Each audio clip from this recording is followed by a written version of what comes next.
Welcome back sa aking vlog mga ka-DIY. So sa video natin ngayon, i-repaint natin itong stock pipe ng Sniper 150 natin gamit ang Samurai Paint na high temperature black. So etong pipe na to mga paps, naliha ko na siya. Medyo maulan kasi kahapon dito sa amin, dito sa Bulinaw, kaya hindi ako masyado nakapag-video ng maayos kasi nababasa ako pati yung camera. So ang bili ko pala dito sa high temperature na Samurai Paint mga paps, nasa 300 yata sa Shopee. Okay, so sa vlog natin ngayon, pipinturan natin to kasi medyo kalawang na kasi level ng kalawang.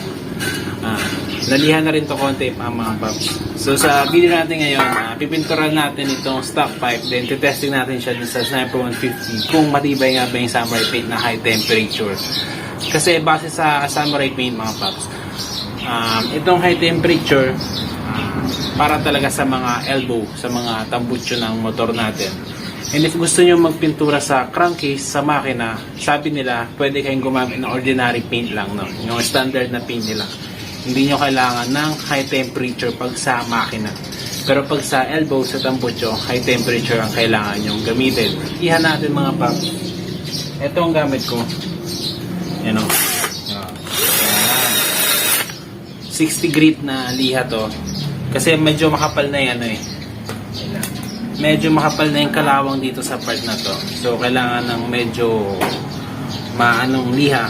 Ang tawag doon medyo magaspang. So gamit na lang tayo ng electric drill kasi mahirapan ako kapag minano-mano ko to na liha. So yung electric drill mas mabilis magliha pag meron kayong ganun. So tignan nyo muna siya no, hindi ko pa siya naliha. Balik muna tayo sa kahapon. So ito yung pipe natin mga paps. So lilihain na natin. So dito ko nilagay yung liha sa electric drill, no? Ayan, para madali. So simulan na natin mga ka-DIY. Ayan. Saan ba?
Approximately 10 hours later.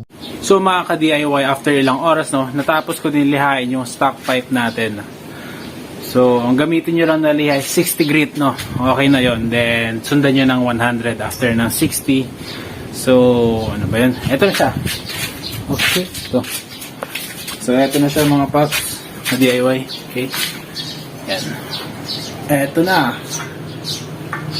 Wait lang. So, nahugasan ko na rin itong mga paps, no? Make sure na after nyo magliha, sabunin nyo, hugasan nyo. So, nahugasan ko na rin siya. Yan, no? Okay. Yan. So, after, so, papatuyin na lang natin. And, pipinturahan natin. So, may mga itim-itim talagang mahirap tanggalin. So, kaya ganun talaga kasi, I think mga isang taon ko na ito hindi nagagamit, no? Yan. Ito dyan. Eto. Okay, so mga isang taon ko na rin kasi ito hindi nagamit, kaya grabe yung kalawang niya mga paps.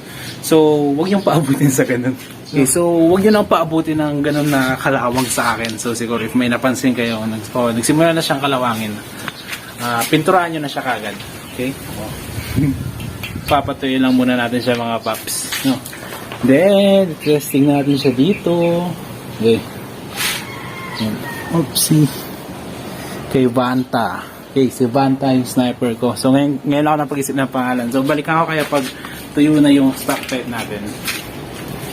So, ito na siya mga ka-DIY. Yan. Okay. Yan. So, pipinturahan na natin siya. Okay. Gamit ito. Okay, high temperature. Okay, black. Samurai paint.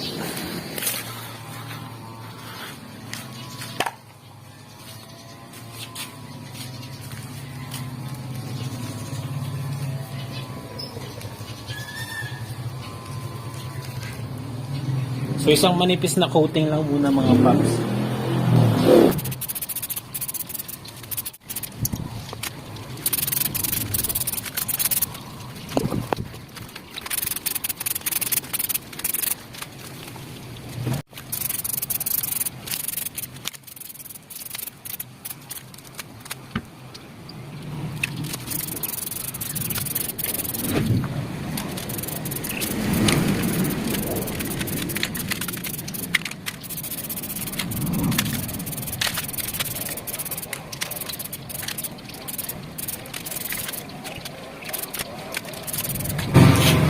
Okay, so after ng 3 coatings mga paps, no, patuyuin na lang natin siya.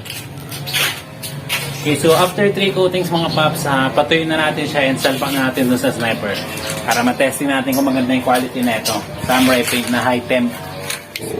So mga ka-DIY, I think it's been 24 hours simula nung nirepaint ko yung stock pipe natin. So ngayon, sasalpak na natin siya dito para matesting na natin. Okay, so salpak na natin.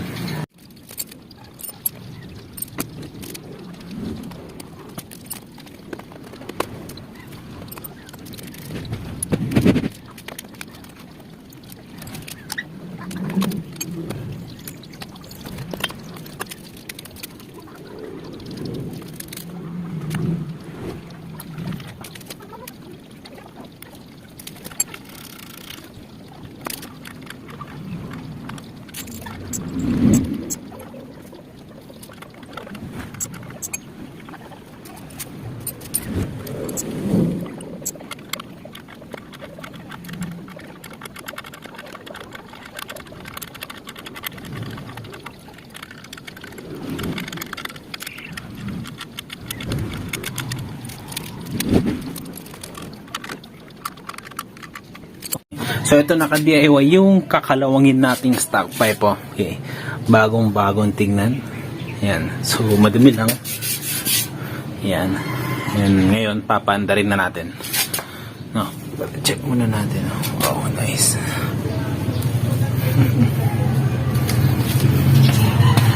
Okay. Check natin. Paandarin na natin.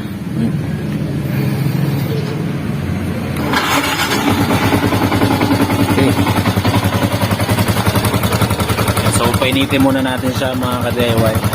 Then i-check natin yung temperature.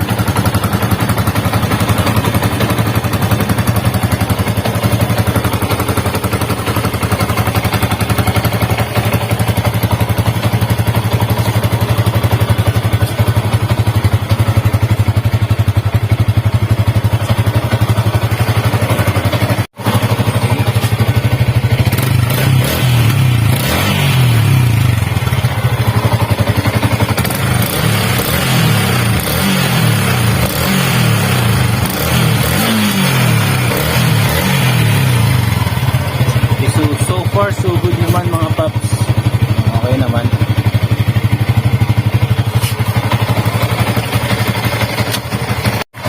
Okay, so check natin siya ngayon mga paps gamit ang thermometer. So dito. Okay. Okay, high. So mainit. Kasi itong thermometer, pag lumagpas siya sa normal temperature, yan, high na. Sa log pa siya ng 35. Check natin dito.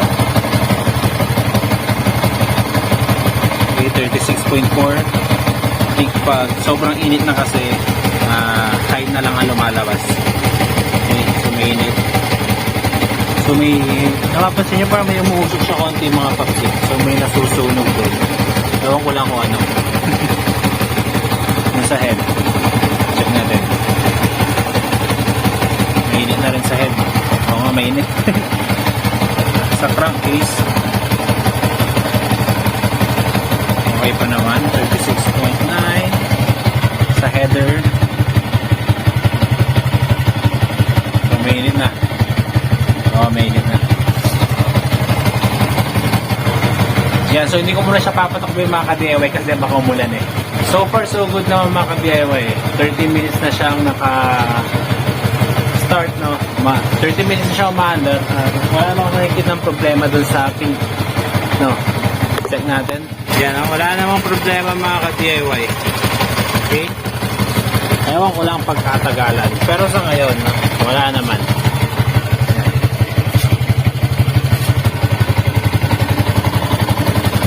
So i-update ko na lang kayo kung may mangyari man. Ayan. Pero okay, maganda naman parang stock kasi. Parang ano lang, stock paint lang kasi matte finish yung ano eh.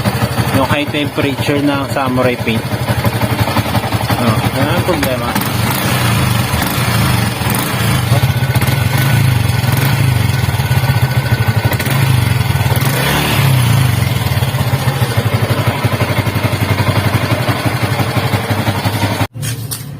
Yan, so mga ka-DIY, sulit yung 300 pesos natin dun sa samurai paint na high temperature. Dito nyo naman. Sulit na sulit. Ay yung konting oras na paglihan natin. Pero kung hindi nyo naman papabutin dun sa ganun kagrabing kalawang, kagaya ng sa akin, mas madali kayo makakapagliha. So payo ko lang sa inyo mga ka-DIY kung nagsimula na siyang kalawang, kaya may konti pa lang. Pinturahan nyo na kagad, no? Repaint nyo na para hindi na dumami. Magapan nyo. And hindi kayo maabala sa oras sa gaya sa akin. Ito yung mga 4 na oras ata ako nagliya. So may ano pa ako nun, naka-grinder pa ako nun. So naka-grinder pa ako nun, tsaka electric drill. So ang tagal talaga. So imagine na lang kung mano-mano pa ako magliliya. So sulit talaga. Yan, so mga ka-DIY, eto sulit talaga siya. Brand new look ulit ng stock pipe. See? Okay na okay siya. Tsaka hindi ka agad natatanggal yung pintura. Yan. So ilang oras ko pa lang siyang isang oras lang siya naka-idle. Wala namang nangyari.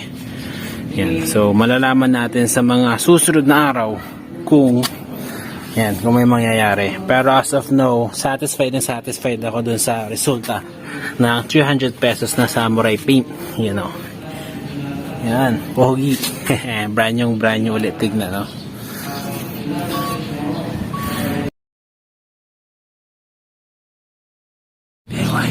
So mga ka-DIY, huwag nyo kakalimutan mag-subscribe sa aking YouTube channel at pindutin nyo na rin yung notification bell. So yun lang mga paps. Bye!